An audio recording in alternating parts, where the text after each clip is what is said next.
I beg to move that this House do now adjourn. The question is that this House do now adjourn.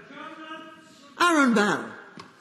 Thank you, Madam Deputy Speaker, and I'm very grateful to have secured this adjournment debate. And through you, could I pass my thanks to Mr Speaker, not only for this debate, but also for his own advice on the matters of landfills, because I know he has suffered from an issue in his constituency of Chorley as well. I have raised the issue of Walleys Quarry many times in this place since I was first elected in 2019. In a debate in Westminster Hall in February 2020, which the Minister will remember, and she responded to me then, and I'm grateful for her continued engagement since then.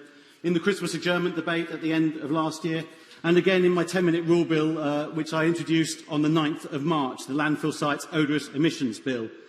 But I'm here yet again, Madam Deputy Speaker, because I will not stop representing my constituents on this issue. And I'm very sorry to report to the House that the situation has worsened even further since those the prior mentions of Walleys Quarry in this place. We are now in Newcastle Under Lyme experiencing not only an environmental catastrophe, but I believe a public health emergency. And my constituents are genuinely frightened about what is in the air that they breathe and the impact it is having on their health and the health of their families. And they are also pretty angry that it has come to this, Madam Deputy Speaker, as am I on their behalf. Now, in the interest of time, I'm not going to rehearse the whole storied history today. A lot of it is on record in those other debates I spoke of. I will focus on the newest developments and what's happened in recent months. But I'd like to stress that this isn't really a local issue.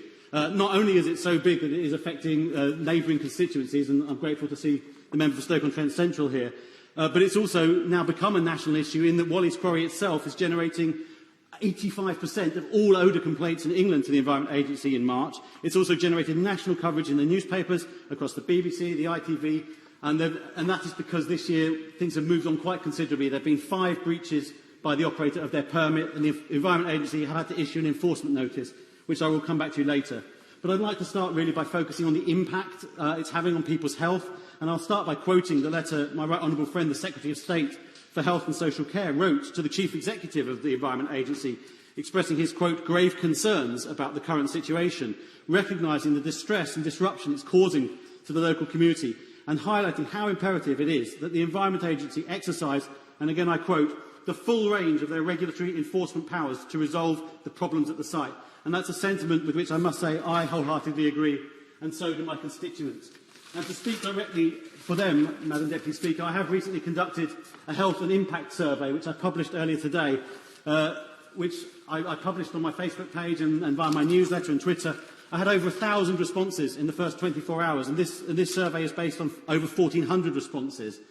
And the findings, I think, make pretty shocking reading, and I've shared it with the Minister earlier today, and I've also sent it to the various bodies involved. 64% of respondents reported a significant or severe impact on their mental health, and this rose to 73% amongst those living in the closest proximity to the site, in Silverdale, Nutton, Poolfields and Thistlebury, the areas immediately adjacent to the site.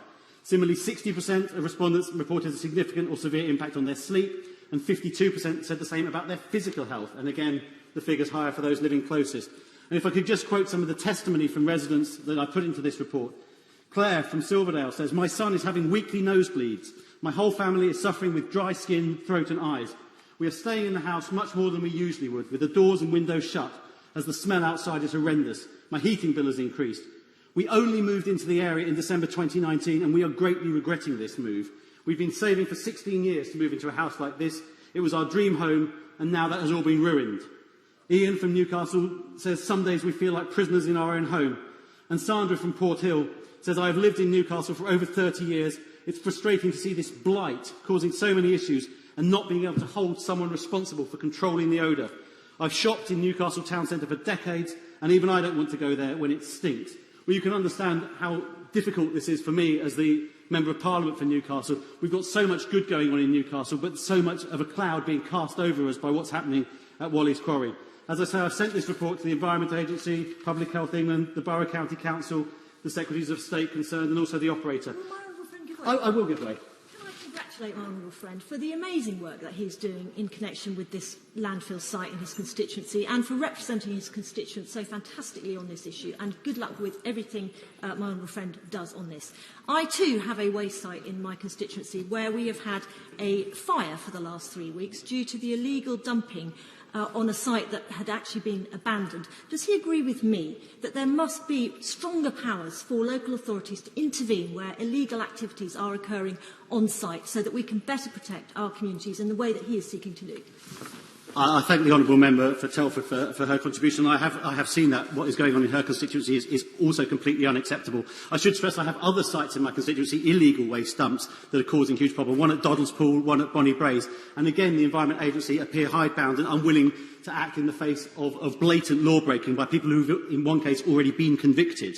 So these problems are not unique to what's going on in Silverdale at this legal quarry.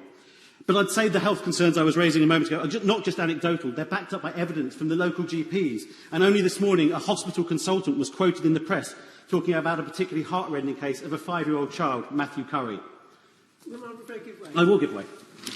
I thank my honourable friend very much for giving way. And I really want to thank my honourable friend, the member from Newcastle Under Lyme, for bringing this really important matter to the House.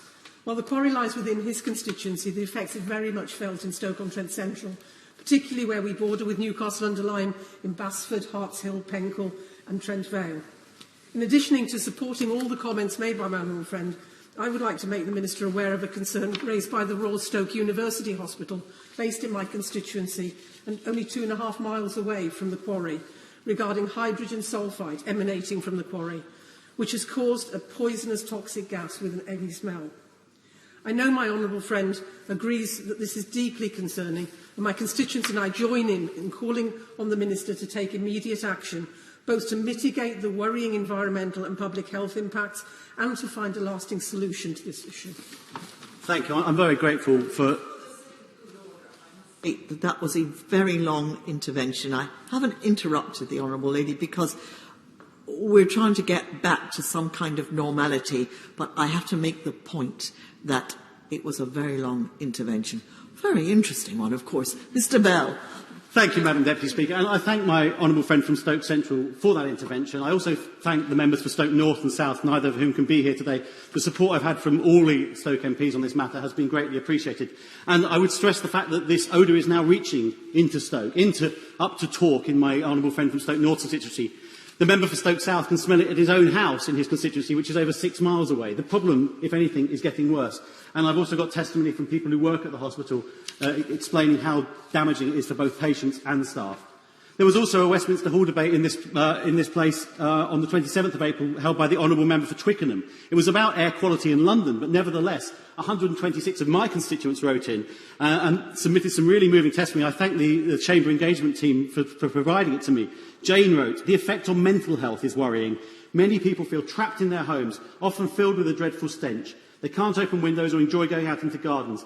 Depression and isolation are quite profound. People are feeling at their wits' end, and some are expressing suicidal thoughts. We are desperate for it to be resolved." And Thomas said, "It's made me and my whole family physically sick. It's made my eyes sore to the touch. I cough constantly, live with a headache most of the time. I live with landfill gases that are ruining my life."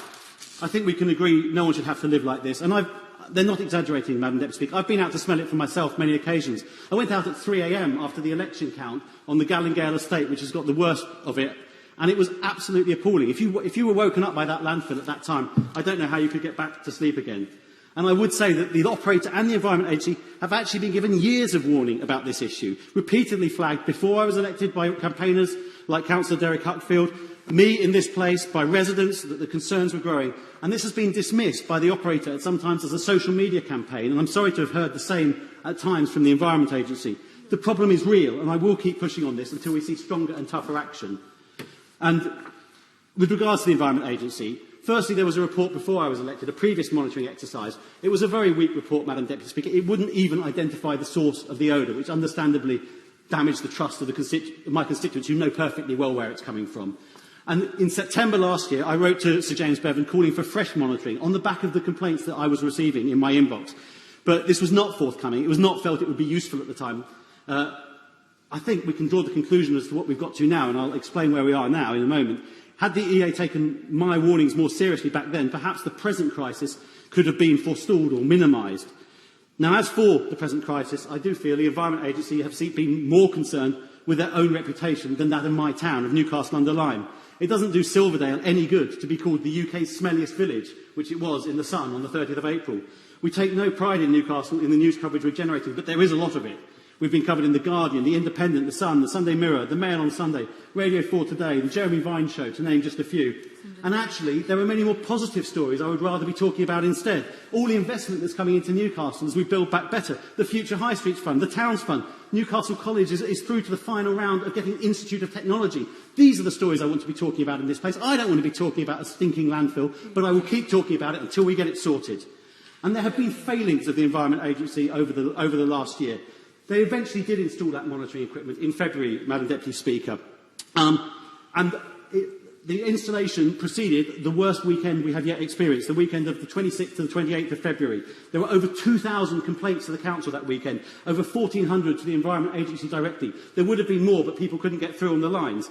Yet, it turned out after that weekend that they hadn't actually switched the monitoring equipment on, so there was no record of it. And because they thought it was switched on, they didn't actually send anybody out to substantiate it. So we have no empirical evidence at all to substantiate what I believe is the single worst weekend we've experienced, other than the complaint numbers. I think that's an astonishing dereliction of duty by the Environment Agency. I mean, I would laugh if it wasn't quite so serious, Madam Deputy Speaker. And they've also berated my constituents for all the calls they've made to their call centre. They encouraged people to email in instead, but subsequently that email address fell over and broke a couple of weekends ago, and people had to go back to calling in again. I'm sorry if the complaints of my constituents are inconvenient, but it's imperative they understand the scale of the problem and the scale of the issues. Now we come to what's happened this year, where they did issue an enforcement notice against the operator. They also found 5 breaches of the permit, one significant, Madam Deputy Speaker, and they set a deadline of the 30th of April for the capping of cell 1 and the temporary capping of cell 2. There are 4 cells. And it was expected, and I was told on a call with the Environment Agency, that those works mandated should bring about a significant improvement in odour levels fairly quickly after the 30th of April. Now, the operator got the capping done with minutes to spare, but if anything, since the 30th of April, the opposite has occurred. We're getting reports from further away than ever, places like Madeley and my honourable friend from Stone's constituency. Now, not unreasonably, the EA's priority is to address the odour before they take punitive action against the operator. However, 20 days on from that deadline, we have no idea of the action they intend to take to punish the operator for their many failings. And in advance of that enforcement notice, I think the operator jumped before they were pushed by voluntarily suspending tipping. But they've now gone back to tipping without any explanations as to why we have so much odour. Why won't the Environment Agency suspend operations until they've figured out what's going on, Madam Deputy Speaker? And now the Environment Agency proudly say they are auditing the loads before they go into the tip. But seemingly for the first time, and 6 loads have been turned away in the past week. How many similar loads have not been turned away in the past? What exactly is in this landfill? It's hard to believe it's only now that Red's customers are sending inappropriate waste to the tip, and that this has never happened before. Now, I'll be careful here, Madam Deputy Speaker, but multiple contractors and employees of the company have made allegations to me, I believe criminal in nature, and investigations are ongoing, so I'm not going to repeat them verbatim. But if what has been alleged to me is true, then Red have serious questions to answer about what's happened in the past at this site. I have passed those on to the Environment Agency's crime team. I would encourage anyone who's listening to this who has evidence that may be important to come forward and discuss it with that environmental crime team. Separate from the operations team, they're staffed by former policemen and policewomen, and I've had a personal assurance from them that they will carefully consider any evidence brought to them, and all allegations will be taken seriously, and they will pursue all credible leads, Madam Deputy Speaker. And as for the operator themselves, Madam Deputy Speaker, they have stopped answering my letters. They didn't answer my letter of the 22nd of February or an open letter of the 19th of March. And they won't answer questions that need answers. They won't say what's causing the problem. Either they don't know, Madam Deputy Speaker, or they won't say. And I don't know really, honestly, which is worse. They have not offered any plan for making things right and compensating those affected. Their communications are a travesty, Madam Deputy Speaker. In fact, the chief method of communication with some of my residents appears to be via lawyers' letters or via a discredited residents' association who doesn't speak for any of the residents in their area. They've refused to make the liaison committee publicly streamed, and understandably councillors from both parties have felt unable to participate on those terms given the present crisis. Instead, they've been on their social media celebrating their fast-growing profits and their appearance on the Sunday Times profit track list. In the year to December 2019, they claimed profits of £6 million. Those are profits, I believe, made at the expense of my constituents' health and well-being, and I hope they're setting them aside for remedying the issues with the site and putting things right with the community.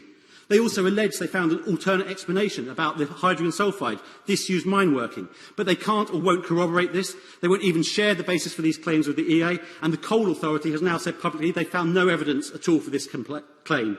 I can only conclude that they're trying to muddy the waters and evade their responsibilities. They misrepresented the Environment Agency itself by saying they consulted them about the resumption of tipping. The Environment Agency had to clarify they were only notified. And to quote the excellent letter my friend Alan White, the leader of Staffordshire County Council, sent to the operator a few days ago, the operator must accept it has moral responsibilities as well as legal ones. And finally, Madam Deputy Speaker, in the last month, they've changed their name. They've changed their name from Red Industries RM at the site to Walleys Quarries Limited. I'm sure that's because of the damage this is doing to their brand. But I say to them here, they can change their name, but they can't change the facts of this case. They can't change their culpability and they can't change their liability, Madam Deputy Speaker. And if I can come to the data that we have seen from the monitoring that's been put in, and I'm grateful for the monitoring, the 30-minute data, i.e. 30 minutes at a time, from the Gallingale View monitoring site, which has had the worst of it in March, the whole of March, odour levels were above the WHO annoyance threshold for 38% of the monitoring period, quite frequently at night, in the early evenings, stopping people getting to sleep or waking people up early. And there was a peak of 1,200 micrograms per cubic metre, which is over 160 times the annoyance threshold, which is 7, Madam Deputy Speaker. And I think that worst weekend we had at the end of February was probably even higher, but we'll never know. And the 24-hour data on which the public health test is assessed, it's a much higher limit of 150 over 24 hours, was actually breached twice in March. And I don't believe that's ever happened in a landfill in the United Kingdom before, Madam Deputy Speaker. But yet the Public Health England commentary on this data in March said, based on the current data up to the end of March, we would stress that any risk to long-term physical health is likely to be small. However, we cannot completely exclude a risk to health from pollutants in the area. Short-term health effects may be experienced, such as irritation to the eyes, nose and throat. Individuals with pre-existing respiratory conditions may be more susceptible to these effects. Well, I must say I'm struggling to get my head around this, Madam Deputy Speaker, about Public Health England thinking it's okay to experience headaches, nausea or dizziness for hours at a time. It's not normal. And we've gone from a position that I saw in ministerial written answers last year, that the level and type of odour arising from a landfill should not be causing annoyance, to a position now which tacitly accepts not only annoyance, but minor repeated health issues. This is completely unacceptable. It feels like we're a lobster being slowly boiled, Madam Deputy Speaker. Residents are supposed to be accepting the premise that there might not be long-term health consequences. That's somehow acceptable that we've got these short-term ones. That's a creeping normalisation of a completely unacceptable situation. I believe the modern term is gaslighting, Madam Deputy Speaker. Gaslighting and gassed at the same time. What about the Council, Madam Deputy Speaker? Not unreasonably, many constituents have inquired about the possibility of Newcastle Under Lyme Borough Council, ably led by my friend Simon Tagg, acquiring a statutory nuisance or abatement notice. But as the Minister will know, this is a very challenging process, which firstly would require a lot of work on the part of Council officers to make the case. And I think the Council have been hamstrung by the EA's own failings, which they raised directly with the Minister in a letter sent yesterday evening from the Chief Executive, Martin Hamilton. But nevertheless, the scale of the problems means it's not something the Council can ignore, and I believe they are moving towards a position of serving an abatement notice in light of the suffering of borough residents. And I do hope the Secretary of State will give the necessary permission for a prosecution of that abatement notice, should it prove necessary. But if the Council needs to take that action, it will be because the Environment Agency have failed. It shouldn't fall to a borough council to spend £70,000 of local taxpayers' money on legal advice and landfill experts, or ask its staff to work around the clock because the performance of a national agency has been so inadequate. And yesterday's letter, which the Minister will have, requests an independent inquiry into the performance of the Environment Agency over the long term, and I completely back them on this. Why have the Environment Agency ignored every warning sign until it was too late? This is not how a responsible regulator should behave. So in conclusion, Madam Deputy Speaker, the message from me and my constituents is clear. Enough is enough. And, Minister, put some extra funding into this emergency situation if necessary. Step in if the Environment Agency continue to mismanage the situation. They've been repeatedly too slow to react behind the curve. And install fresh leadership if that's what's necessary. But we must have a resolution, and it must be urgent. We cannot carry on like this. And because since nobody, least of all the operator or the regulator, seem to understand the root cause of the problem, I believe, Madam Deputy Speaker, there is no reasonable conclusion to this saga of Walleys Quarry that does not involve it being shut down. Ultimately, Madam Deputy Speaker, the site needs to be capped off. Minister Rebecca Powell. Thank you, Madam Deputy Speaker. And as ever, it is a pleasure to see you in the chair. And I must thank and congratulate my honourable friend from Newcastle Under Lyme for securing this debate, and indeed for his ongoing work on this issue, which indeed he's been absolutely assiduous about in every respect, whether it's on his website with his surveys, which we've heard all about, social media, liaising with all those involved in fairness, and the press, and indeed he has kept me well informed throughout, and I have listened to what he's saying, and I've actually had a good look at that survey. And I must say, obviously, I do fully sympathise with local residents who have been suffering in the way that he outlines, and he did paint a very clear picture of what many people have been going through, as have other honourable friends here tonight. Now, whilst no landfill will be ever completely odour-free, odour arising from such operations should not cause serious offence, and the environmental permitting system operated by the Environment Agency is there to regulate the waste sector in England. It issues permits, which includes requirements for odour management plans, as my honourable friend knows. And the EA sets out guidance on how odour monitoring should be carried out and the required competency of staff and equipment to be used when determining a permit application. And the EA consider the proximity of the proposed activity to local residents and set permit conditions accordingly. And local authorities draw up local plans to identify potential sites for waste facilities and then deal with relevant planning applications. And determination of applications takes account of likely impact of activities, including cumulative impacts on the local environment, communities and the economy. Now, this landfill site, operated by Walleys Quarry Landfill Limited, previously known as Red Industries, as has been pointed out, who bought the site from Lafarge in 2016, was given planning permission through the call-in process, admittedly in the face of local opposition, in 1997. And at some point, material, possibly unpermitted plasterboard waste, has been deposited, which is now causing significant odour problems by emitting hydrogen sulphide gas. And, Madam Deputy Speaker, I think we all remember what that smells like from our chemistry lessons at school. It is the rotting egg smell.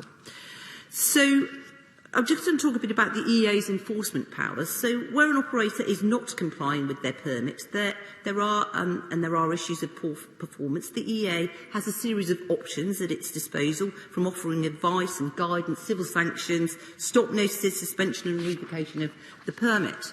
And monitoring odour levels from landfill is challenging, so there are no numerical limits for odour or particular gases in landfill permits. Now, this is due, because I asked about this, Madam Deputy Speaker, in particular, but this is due to the variability of gas composition and then how it disperses. And the EA, therefore, uses a condition in environmental permits which is based on offence to the senses, and the odour is assessed by the level of offence it causes to the EA officer.